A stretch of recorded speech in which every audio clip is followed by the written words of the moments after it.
Aisha. Just on the rhetoric, you mentioned the First Lady and Jimmy Kimmel. Jimmy Kimmel's comments were, "Mrs. Trump, you have a glow like an expectant widow."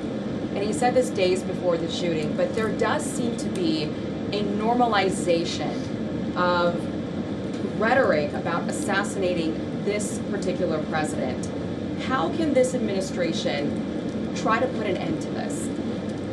Well, I think from the president on Saturday night, Aisha, that in his words, we need to recommit ourselves as a country to toning down the rhetoric and to unifying around what makes our country great.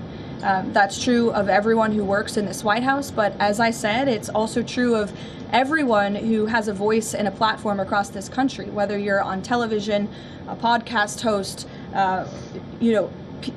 people listen, and when you have mentally disturbed individuals across the country who are listening to this crazed rhetoric about the president day after day after day, it inspires them to do crazy things. And unfortunately, it's not just the media, it is the entire Democrat Party has made their pitch to voters across the country that Donald Trump poses an existential threat to democracy, that he is a fascist, and that they compare him to Hitler. I mean, these are despicable statements that the American people have been consuming for years.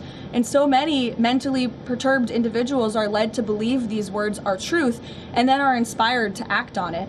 I have a whole host of examples that we can share with you after. It is pages and pages of major Democrat Party elected officials saying, such as Rep. Hakeem Jeffries just this month said, "We are in an era of maximum warfare everywhere all the time." Governor Josh Shapiro said heads need to roll within the administration. Senator Alex Padilla said people are, quote, dying because of fear and terror caused by the Trump administration. Senator Elizabeth Warren, President Trump is making the country look like a, quote, fascist state. Senator Adam Schiff saying President Trump using a dictator playbook. Senator Ed Markey calling President Trump a dictator, saying that this administration's actions are authoritarianism on steroids. Governor J.B. Pritzker, "Never before in my life have I called for mass protest disruptions. These Republicans cannot know a moment of peace." You have Rep. Presley saying, "We'll see you in the streets." Rep. Monica McIver, a Democrat representative on Capitol Hill, "We will not take this shit from Donald Trump. He thinks he's a dictator. We are at war."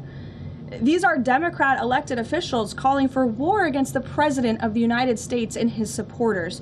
I could go on and on, but again, when you have people in positions of power that are saying things like this every single day for years, you are inspiring violence by people who are already mentally ill. And that's what we've seen against this president for far too long.